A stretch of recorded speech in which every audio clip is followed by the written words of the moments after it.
श्री स्वामी समर्थ. मी मोहिनी विजय निंबाळकर तुमचं आपल्या यूट्यूब चॅनलमध्ये खूप खूप स्वागत आहे. आजच्या व्हिडिओमध्ये आपण बघणार आहोत संक्रांतीच्या हळदी कुंकवाला वाण म्हणून ही वस्तू चुकूनही देऊ नये, घरातील लक्ष्मी निघून जाईल. मकर संक्रांतीपासून रथसप्तमीपर्यंत महाराष्ट्रात महिला हळदी कुंकवाचा कार्यक्रम करतात.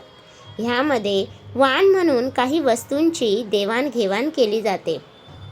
या वस्तूंमध्ये काही वस्तू आपण वाण चुकून देखील देऊ नये, कारण ह्याचा आपल्याला फायदा तर होत नाही, उलट आपल्याला नुकसानच होते. चला तर जाणून घेऊयात अशा काही गोष्टी ज्या संक्रांतीच्या हळदी कुंकवाला आपण वाण म्हणून देऊ नयेत.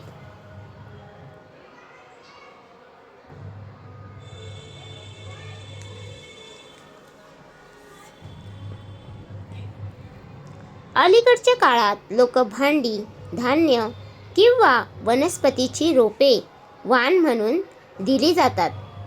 आपण चुकूनही प्लॅस्टिकच्या वस्तू ह्या वाण म्हणून देऊ नका. बाजारात प्लॅस्टिकच्या प्लेट्स, डबे इत्यादी वस्तू उपलब्ध असतात आणि ह्याच वस्तू आपण वाण म्हणून देतात. प्लास्टिकच्या वस्तूंचे वाण हे अशुभ मानले जाते. ह्यामुळे आपल्या कुटुंबाच्या प्रगतीत अडथळा निर्माण होतो आणि निसर्गाचा देखील हानी पोहोचते. म्हणून प्लास्टिकची वस्तू चुकूनही वाण म्हणून देऊ नका.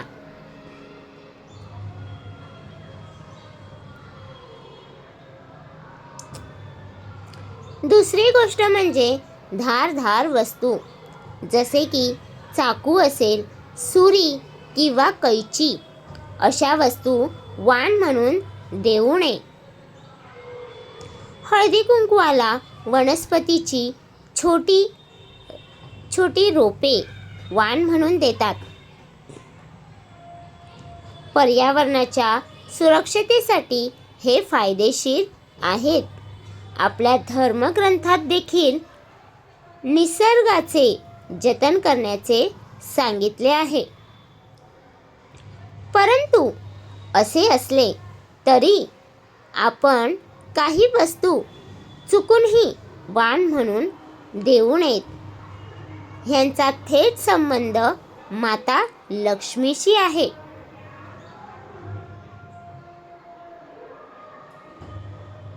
आपण या वस्तू वाण म्हणून दिल्या तर आपल्या घरातील लक्ष्मी दुसऱ्याच्या घरात जाते.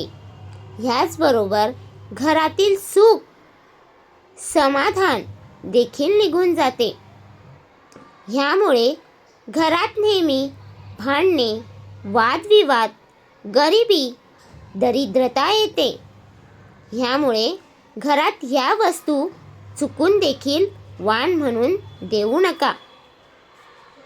ज्या वनस्पतीबद्दल आपण वाण देऊ नका सांगितले ती वनस्पती आहे आवळा. आवळ्याचे रोप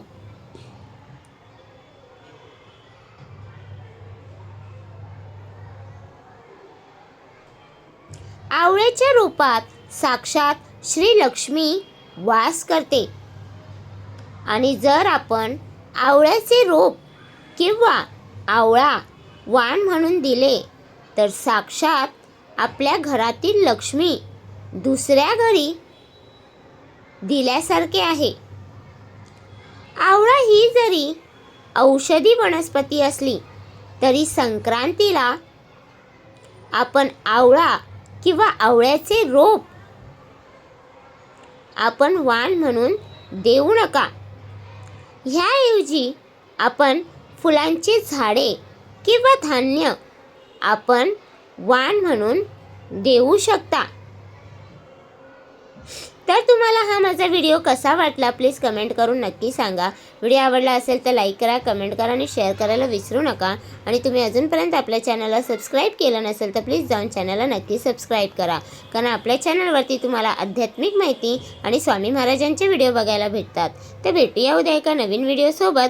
श्री स्वामी समर्थ.